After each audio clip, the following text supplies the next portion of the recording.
Now, one thing we have not yet talked about is bait and lure and urines to actually attract the animal into your set. And this really is going to vary, and I like to tell a lot of individuals, especially when they're starting, this is a trial and error period. It's going to take you time to realize what in your area is going to work the absolute best. But I can give you some basic guidelines on what you want to buy or what you want to carry or pack in your long-term wilderness living kit if trapping is going to be a viable option for you. So one of the most important things that you can get yourself initially is some type of lure, and that lure is going to attract the animal to your set.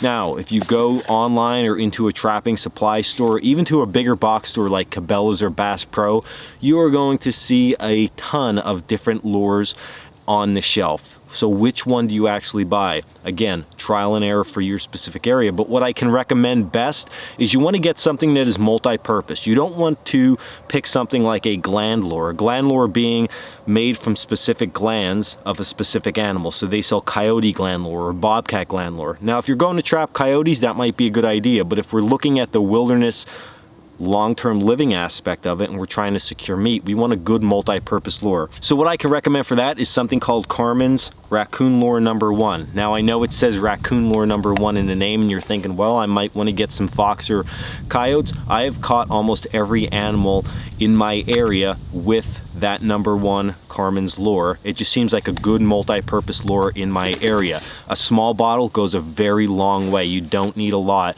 to draw the animals in. Now, I carry a small container like this. This at one point held some pre-workout. Get y'all crazy and stuff, but it works really well for my lures, and I'll normally carry 1 or 2 gland lures depending on what's in my area, so fox and coyote, and then I just carry that multi-purpose lure for everything else. It fits really well in my trapping basket and I'm good to go. Now, along with that, you might also see different urines: gray fox, red fox, coyote urine, and those urines are specific to canines. Think of a dog walking down the street. It likes to smell around and see what other dogs are in the area. So bringing a urine in from a different area is going to attract that animal into your set. Now, I can honestly say that I use a little bit of urine at times, but in my area it doesn't seem as effective as bait and lure. So urine, although I carry it, isn't too high on my list, but you have to give it a shot in your area. And lastly is bait, actual food that the animal is going to come in to eat. Now, with raccoons and possums, they love to come in and just try to eat,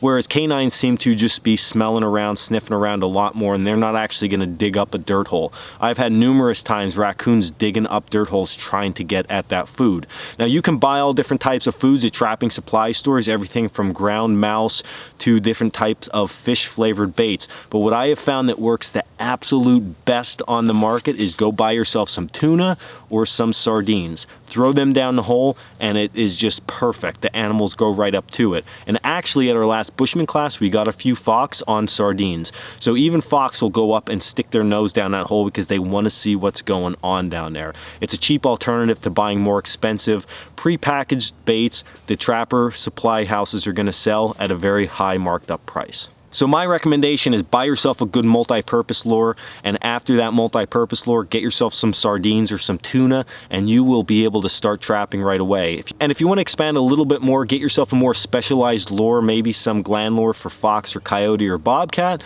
and then ultimately get yourself some urine to spray on that set, and you will be good to go. So this was Dan Womack of Coalcracker Bushcraft. Hope you enjoyed this video. As always, check us out at coalcrackerbushcraft.com, and until well, actually, if you carry this stuff, you can also eat in case you get hungry like I'm gonna do right now. Stay in the woods.